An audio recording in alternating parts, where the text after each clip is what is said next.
Her lips which whisper, like reeds on the wind, wet with moisture, sprung from a well deep within, whispers, like the petals of an iris, the reedy blossom which weathers and is not trodden down for long. Fell Burgundy Iris or Moses Cleveland's Canterbury Tales, Book 7, line 1801. By rule of 9 and by design, hearts of stone are thus inclined. By mirror be returned to thee, deceit and lies and motes unkind. By rule of 9 for which to bind, the answer sought but trapped in time. The answer known but ne'er to share, but do inquire if you dare. By rule of 9 for which to give, hard and dark and ere to live. Live to die, yet live again. To die and live, was death your friend? By rule of 9 one's muck to be, returned ere ever unto thee. What muck to take but ne'er to give, for to atone and not forgive. By rule of 9 one's muck to give, but can one take it and yet live? But muck to make the flowers grow, keep it good, or you will know. By rule of 9 a curse to bless, a bane or boon or but a test. Ever but a mirror be, but one's reflection, 3 by 3. Ride the boat, so much to see, the hand of death upon your knee. The coxswain but a messenger be, an Uber to the underworld thee. Uber eats and Uber greets, with scrolls and emails, ne'er to speak. To ride the bus or take the cab, to come and go, what fate to meet. Ne'er malice brought by he or she, employed they are but equally, with love conveyed and ne'er to slay, from underworld delivery. To supper and a night of rest, which from thy purse be gold divest, to reign and train and follow in their wake. To fall like petals of the rose, and solve all problems come to pose, though golden laurels other problems make. With wine and ale thy bosom's full, a bountiful feast as per the rule, the scraps and morsels for to fling and fall. The dogs dined well upon the scraps, they beckoned ere with finger snaps, engorged they failed to heed the raven's call. A raven fell upon the lot, a ring of gold its beak begot, with cups and goblets spilling as it passed.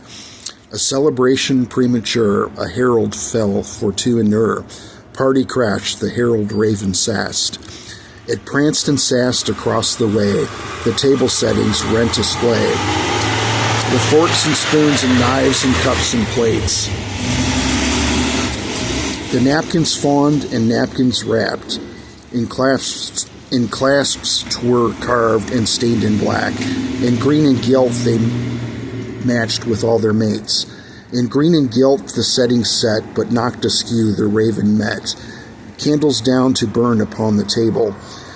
A rush to put the candles out by clumsily fumbling drunken louts, for lest the hall catch fire were it able.